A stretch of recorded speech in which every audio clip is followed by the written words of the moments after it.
Donc, définition, le glaucome, c'est la deuxième cause de cécité en Algérie.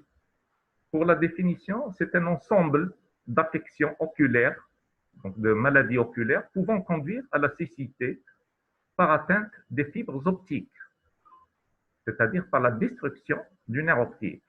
Les causes, c'est-à-dire les mécanismes intriqués, il y a l'hypertonie oculaire, c'est-à-dire l'augmentation de la pression intraoculaire dans l'œil, et aussi les troubles de la vascularisation de la tête du nerf optique.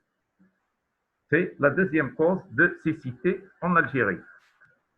Pour comprendre le mécanisme de l'augmentation de la pression intraoculaire, on va faire un rappel anatomique sur une coupe de l'œil du segment antérieur et on va insister surtout sur une région très importante qui est l'angle irido-cornéen, c'est-à-dire l'angle formé par la racine de l'iris et par la cornée, parce qu'au niveau de l'angle, on a une sorte de filtre qu'on appelle le trabéculum, et le trabéculum, il permet l'évacuation de l'humeur aqueuse, parce que l'humeur aqueuse, elle est sécrétée et éliminée toutes les 45 minutes. Donc, s'il y a une mauvaise élimination, une insuffisance d'élimination, de résorption, on va avoir une accumulation, donc une augmentation de la pression intraoculaire.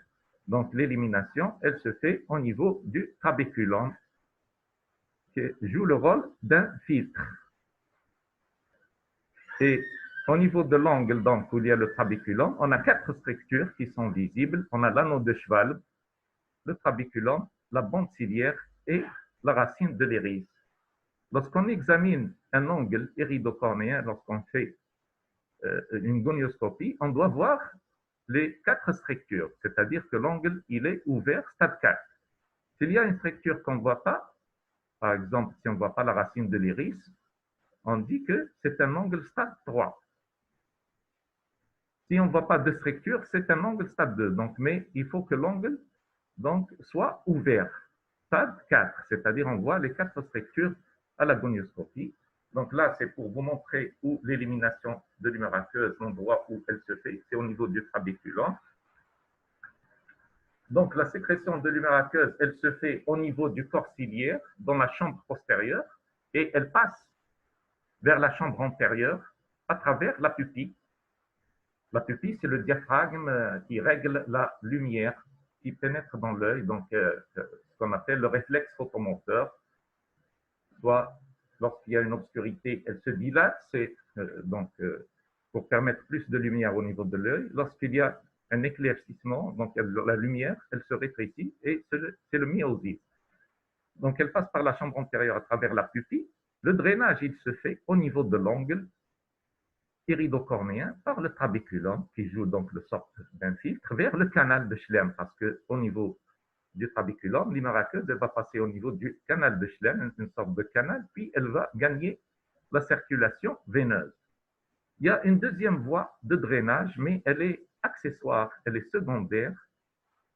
C'est la voie uvéosclérale, et là, le mécanisme, c'est pas par le trabéculum, il y a une sorte, dans la voie uvéosclérale, d'une évaporation de l'humeur aqueuse à travers les espaces des muscles ciliaires et des porosités de la sclérotique. Donc, une sorte d'évaporation, mais c'est une voie secondaire, elle n'est pas aussi importante que la voie trabéculaire. L'obstruction mécanique de cette voie d'expression crée le glaucome aigu. Donc, lorsqu'on a une obstruction mécanique, c'est-à-dire une fermeture de l'angle, quand on voit l'angle, on ne voit pas les 4 structures qu'on a décrites tout à l'heure. L'angle fermé, obligatoirement, il n'y a pas d'élimination de l'humeur aqueuse. Et là, c'est une hypertonie, une hyperpression très élevée, et on a le glaucome aigu. L'obstruction microscopique, ou c'est-à-dire avec altération du trabéculum, elle crée le glaucome chronique à angle ouvert. C'est le plus fréquent. Et l'obstruction microscopique, ce sont des altérations du trabéculum qui se voient avec l'âge. Le filtre, donc, il est altéré. Il y a une mauvaise élimination de l'humeur aqueuse et c'est l'obstruction microscopique qui est c'est-à-dire le glaucome chronique à angle ouvert, qui est le plus fréquent. Là, sur le plan physiopathologique, donc il y a le corps ciliaire. La flèche, elle nous montre le passage de l'humeur aqueuse du corps ciliaire à travers la pupille, vers la chambre antérieure, et puis l'élimination au niveau de l'angle vers le trabéculum, ensuite le canal de Schlemm et la circulation veineuse. Sur le plan donc classification, on a 4 types de glaucome. Le glaucome primitif à angle ouvert, qu'on appelle le GPAO. Le glaucome primitif par fermeture de l'angle, c'est le GPFA. Et le glaucome congénital et les glaucomes secondaires. On commence par le glaucome primitif à angle ouvert. C'est le plus fréquent. Sa fréquence, elle augmente avec l'âge. À partir de la quarantaine, à partir de la cinquantaine, il est donc fréquent. Il est plus fréquent chez la race noire. La découverte, elle est fortuite. Là, il y a 3 croix, c'est important. Pourquoi? Parce que il n'y a pas de signe alarmant, le malade ne se plaint pas, donc, mais il faut donc le chercher, il faut faire une mesure de la pression intraoculaire chez des sujets qui consultent pour autre chose, qui consultent pour la prescription de lunettes ou pour une cataracte ou pour un fond d'œil dans le cadre d'une rétinopathie diabétique. Il faut prendre la pression intraoculaire. Sinon, le malade, il ne va pas se plaindre de douleur ou autre chose. Et là, on peut découvrir un glaucome primitif à angle ouvert. Sinon, si on ne le fait pas, on risque de passer à côté donc, de ce diagnostic et le malade va se présenter plus tard à un stade très avancé de la maladie. Donc, mesure systématique de la pression intraoculaire chez des sujets qui consultent pour autre chose et qui ont dépassé un certain âge, à partir de 45 ans par exemple, il faut le faire. Chez le myope aussi, il faut le faire. Il faut le faire systématiquement, comme l'examen du fond d'œil pour compléter une consultation, un examen en ophtalmologie. Il y a 3 critères indispensables pour le diagnostic.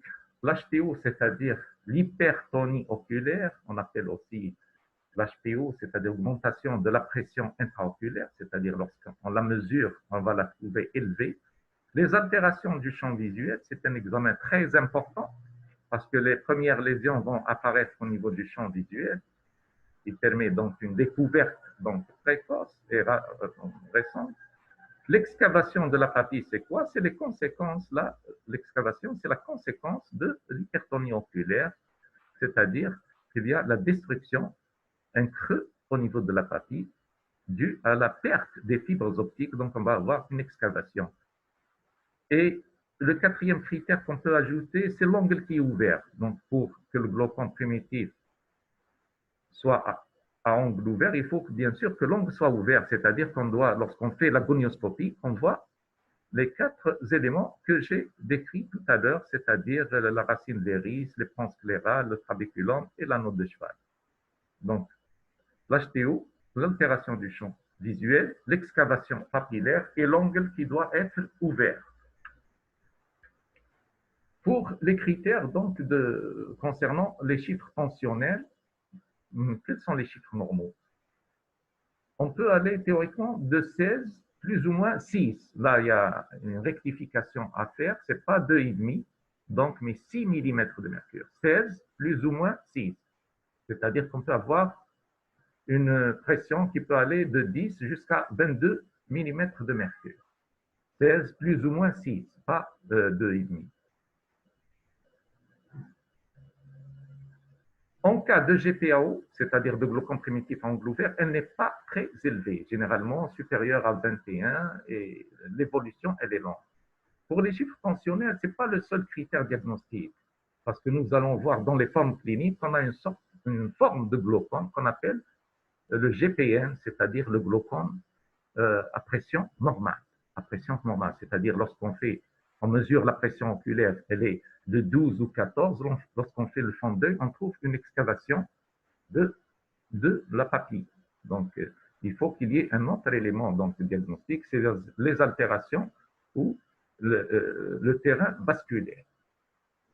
16 plus ou moins 6, c'est-à-dire qu'on peut avoir un sujet avec une pression à 21 mm de mercure, il n'est pas glaucomateux, et parfois on peut tomber sur un sujet avec une pression à 18 mm et qui peut être glaucomateux. Donc, il faut savoir que le tonus oculaire, autrefois considéré comme l'élément clé du diagnostic, n'est pas le seul élément, mais il faut qu'il y ait des altérations vasculaires. Le terrain vasculaire, parce qu'il y a le glaucome aussi qui existe à pression normale. Les altérations du champ visuel, qu'on appelle les altérations périmétriques, en rapport avec une atteinte des fibres optiques secondaires à l'hypertonie oculaire. C'est-à-dire qu'il y a l'hypertonie oculaire, il y a une destruction des fibres, et au niveau du champ visuel, c'est-à-dire au niveau de la rétine, il y a cette zone dont les fibres ont été altérées qui va être aveugle, c'est-à-dire on appelle ça les scotomes. Comme vous voyez, ce sont des zones sombres sur le champ visuel, ce sont des zones de non-perception. On appelle ça des scotomes et ils correspondent aux fibres détruites du nerf optique. C'est un examen très important dans le diagnostic et dans le suivi d'un glaucome parce qu'il permet de découvrir la maladie à un stade très précoce, donc à son début. Il est fait par des appareils spécifiques. La périmétrie cinétique de Goldman, c'est l'ancienne méthode. Il suffit de mettre le malade face à une coupole. On masque un œil parce qu'on fait les deux yeux séparément. S'il porte des lunettes, on garde la correction et on lui fait défiler un spot lumineux sur la coupole. Et lui, sans qu'il bouge sa tête, sans qu'il bouge son œil, on lui demande est-ce que vous voyez ce spot? Et à partir de l'étendue et de ce spot qu'on présente en inférieur, en supérieur, latéralement, on voit l'étendue du champ visuel. Est-ce qu'il voit le spot ou pas? Et à la fin, on a un tracé. Et maintenant, il y a des appareils plus sophistiqués, ce qu'on appelle la périmétrie automatique au focus, qui permettent à présenter au malade plusieurs spots, c'est-à-dire plusieurs tests, qui permettent aussi d'enregistrer le résultat et de le comparer avec des examens plus tard pour suivre l'évolution. L'HRT, c'est un examen qui permet de faire aussi une exploration du nerf optique, mais on fait le champ visuel beaucoup plus. L'OCT de la papille, c'est quoi? Comme vous voyez à droite, en inférieur, à droite de l'écran, c'est une coupe, une tomographie de la papille qui apprécie le degré de destruction du nerf optique, c'est-à-dire si le creux il est important, c'est-à-dire il y a beaucoup de fibres qui sont parties, donc c'est une sorte de tomographie, l'OCT de la papille. Mais déjà, lorsqu'on fait le fond d'œil, on peut voir la papille excavée avant de faire l'OCT. Le diagnostic, il est évident d'une excavation de la papille. Les résultats, donc il faut savoir que dans la maladie, dans le glaucome primitif angle ouvert, l'évolution des lésions du champ visuel va se faire d'une manière un peu automatique, c'est-à-dire qu'il y a début d'atteinte, ensuite on a par exemple le ressaut nasal, c'est-à-dire une sorte d'atteinte du champ visuel côté nasal, le scrotum paracentral, une zone de non-perception paracentrale, c'est-à-dire autour de la macula, et le scrotum arciforme, c'est-à-dire comme son nom l'indique, c'est une zone de non-perception en forme d'arc arciforme autour de la papille, comme vous le voyez là sur l'écran, au-dessus de la tomographie, donc un scrotum arciforme en forme d'arc. Après les altérations du champ visuel, donc on a déjà deux éléments diagnostiques, on a l'augmentation de la pression oculaire, on a des altérations du champ visuel. Le troisième élément, c'est lorsqu'on fait le fond d'œil, on voit là la papille, c'est-à-dire la tête du nerf optique, ce qu'on voit, c'est les vaisseaux aussi, les vaisseaux rétiniens, donc l'artère et la veine centrale de la rétine qui se divisent en branches. Les plus grosses sont les veines, elles sont normalement plus sombres, et plus grêles sont les artères. Et tout ce qu'en blanc là, en supérieur, c'est une sorte d'excavation. Donc, le rapport CC sur D, c'est quoi? C'est le rapport entre le diamètre horizontal de l'excavation sur celui de la papille, c'est-à-dire le diamètre de cette zone blanche horizontale sur la totalité du diamètre horizontal, c'est-à-dire de la papille. Et on a un rapport normal, il peut être de 0,3. C'est tout à fait normal. Lorsque la destruction elle est importante, le diamètre il va augmenter. Lorsqu'il est 0,6 par exemple, c'est une destruction déjà moyenne. À 0,9, la destruction elle est presque totale. Donc, et il apprécie donc le degré de destruction de la papille des fibres optiques. Voilà, là, en cas de glaucome, il y a une progression de l'excavation dans le sens vertical et en profondeur à un stade avancé, disparition de l'anneau neurorétinien, excavation en chaudron, c'est-à-dire que toutes les fibres sont parties, sont détruites et on n'a pas de papille, on a un creux et on appelle ça une excavation en chaudron avec une pâleur aussi de la papille, l'atrophie optique, et là, c'est le stade de cécité. Voilà, là, ces deux excavations, elles sont importantes, très importantes, celle surtout de droite. À gauche, il reste quelques fibres.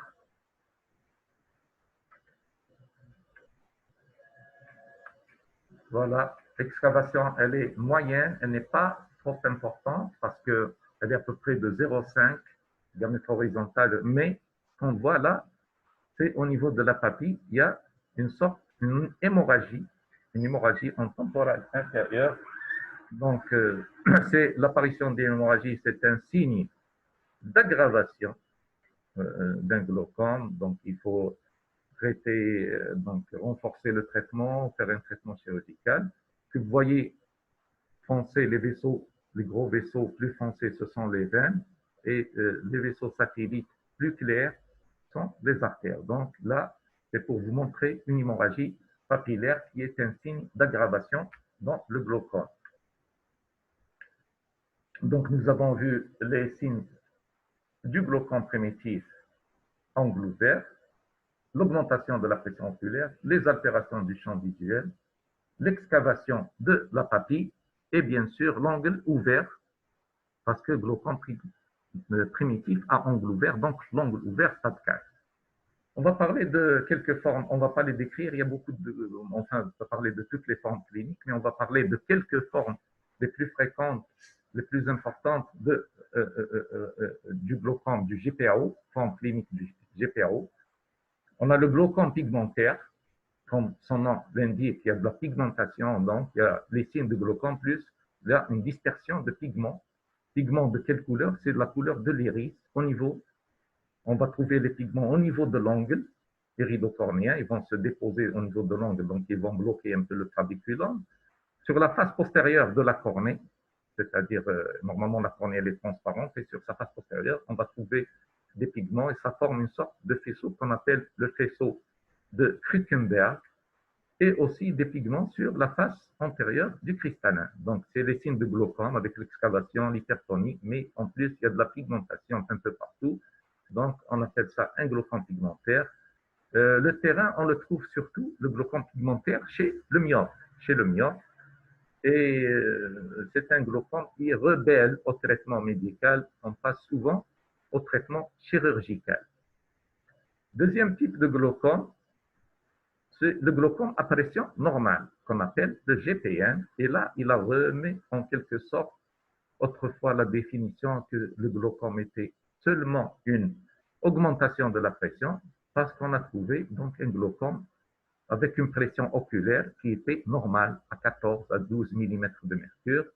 Et là, c'est le glaucome à pression normale. Pourquoi il y a un glaucome alors que la pression est normale?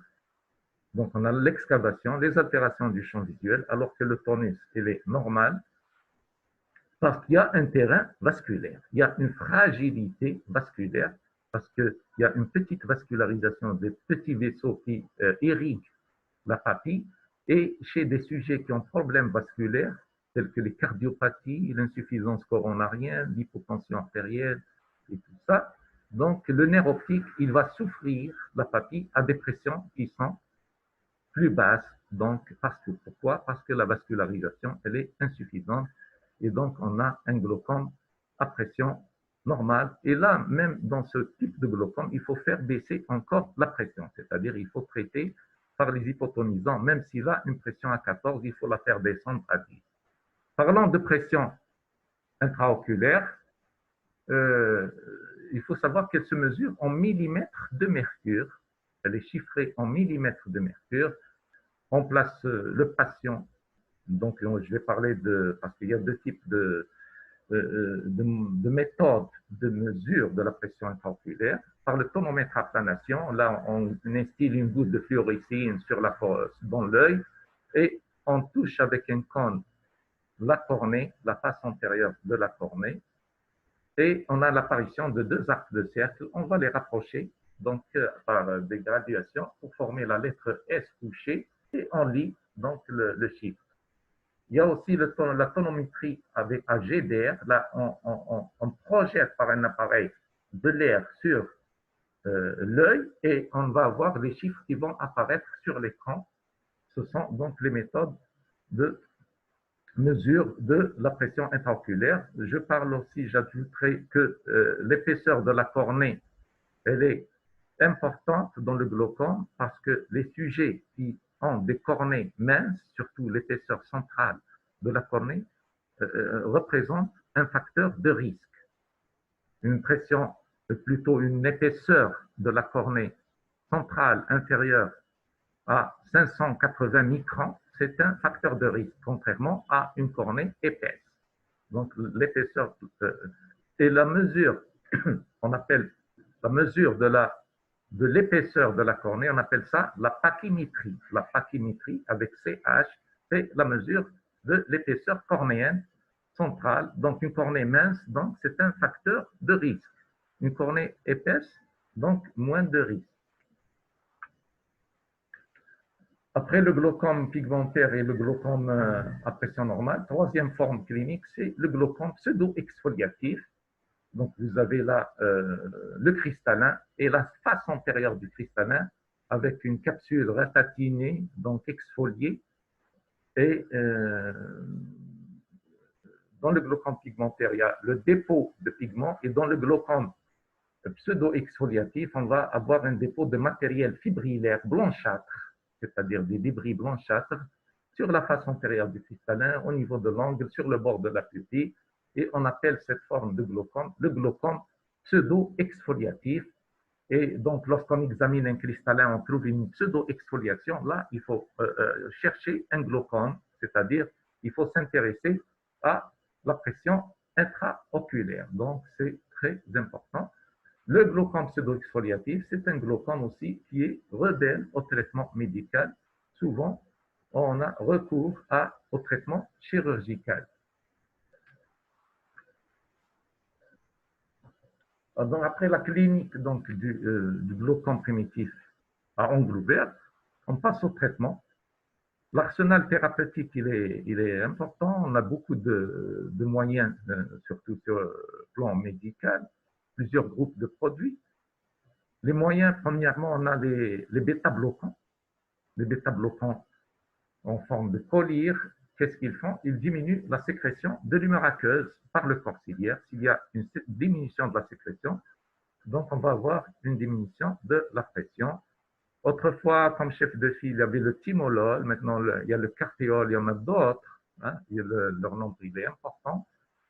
Et il suffit d'instiller, donc autrefois une goutte 2 fois par jour, maintenant il y a les formes de bêta-bloquants à libération prolongée et il suffit d'instiller une goutte par jour dans chaque œil, soit le matin à 8 heures ou le soir à 20 heures, une fois par jour.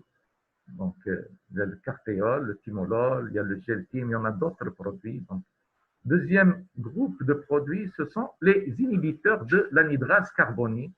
Là aussi, ils entraînent une diminution de la sécrétion de l'humeur aqueuse par le corps ciliaire et par conséquent une baisse de la pression oculaire.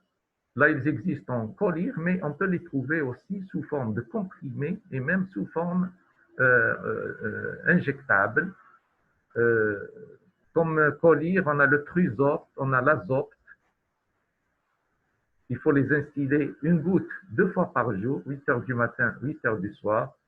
Et pour préparer certains malades qui ont une pression très élevée, on peut donner du Diamox en comprimé, un comprimé à 2 comprimés. En attendant, on ne va pas garder le patient tout le temps sous Diamox, mais juste pour le préparer quelques jours avant de l'opérer ou d'équilibrer sa pression. Donc, c'est pour une courte durée lorsqu'on donne du Diamox.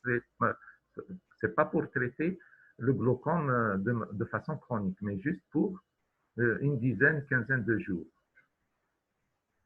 Il faut savoir que les deux produits peuvent être associés dans le même flacon. On peut trouver les formes associées. On n'a pas parlé, donc elles ne sont pas mentionnées là, mais elles existent. Les deux en un, c'est-à-dire l'association bêta-bloquant avec inhibiteur de l'anhydrase carbonique. Il y avait le Cosop autrefois, maintenant il y a le Zolamide, c'est-à-dire on a le bêta-bloquant et l'inhibiteur de l'anhydrase carbonique dans le même flacon. C'est pour ne pas avoir deux flacons. Là aussi, on les instille 2 fois par jour. Après les bêta-bloquants et les inhibiteurs de l'anhydrase carbonique, on a les médicaments qui facilitent l'évacuation de l'humeur. Comment, au début, j'ai parlé d'une voie secondaire d'évacuation de l'humeur aqueuse, qui est la voie uvéosclérale, et les prostaglandines, comme le latanoprost, commercialisé sous le nom de Xalatan,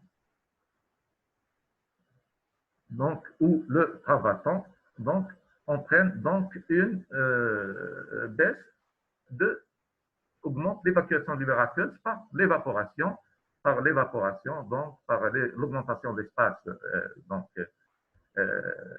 intermusculaire au niveau du muscle ciliaire et par l'augmentation de la porosité sclérale, et va y avoir l'évaporation plus importante, et donc, mais c'est une voie accessoire. C'est la voie trabéculaire qui est la plus importante.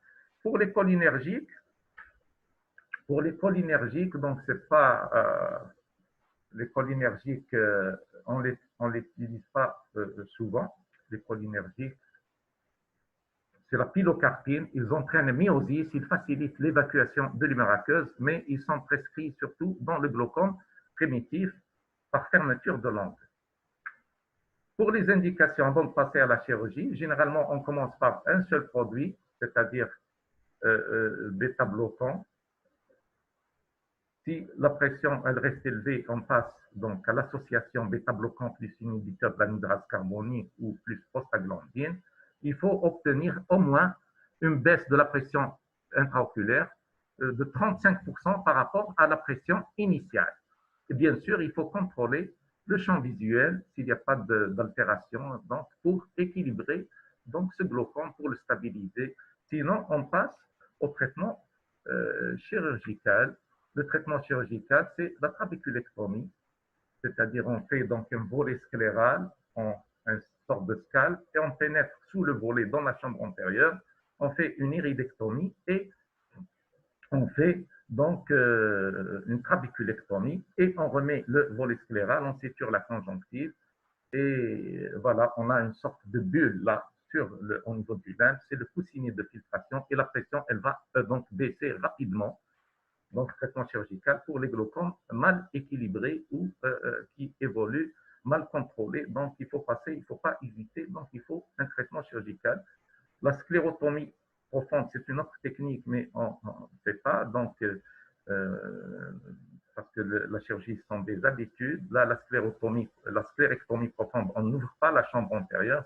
On travaille au niveau toujours du scalp, au niveau du canal de Schlemm. On fait une incision, donc on remet le volet scléral. L'avantage, c'est qu'on n'ouvre pas la chambre antérieure. Et les indications, donc la monothérapie, bithérapie. Bithérapie, si le malade, parce qu'il y a beaucoup de malades, le problème, c'est que d'avoir des malades qui ne sont pas contrôlés et on les laisse sous traitement pendant des années et des mois, et là, le malade va évoluer vers la cécité. Donc, il faut faire donc prendre une décision concernant la chirurgie le plus tôt possible, parce qu'il y a des glaucomes chirurgicaux qui nécessitent la chirurgie, comme le glaucome pseudo-exfoliatif, comme le glaucome pigmentaire. Et là, ça ne sert à rien de poursuivre un traitement pendant longtemps. Donc, il faut passer à la chirurgie. Donc, voilà. Après le GPAO, on passe au GPFA. GPFA, c'est-à-dire deuxième forme de glaucome, c'est le glaucome primitif par fermeture de l'angle. Là, c'est tout à fait différent.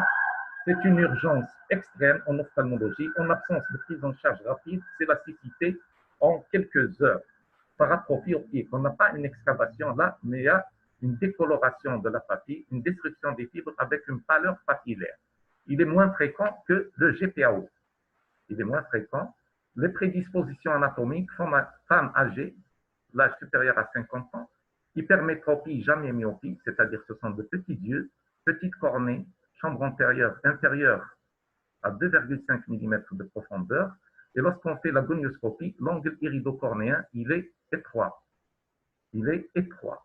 Donc, c'est un œil prédisposé à faire un glaucome par fermeture de l'angle. Les facteurs déclenchants, il y a l'émotion, parce qu'elle provoque une semi-midriase, l'anesthésie générale, tout ce qui provoque une semi-midriase peut entraîner, donc déclencher chez un sujet prédisposé un glaucome par fermeture de l'angle.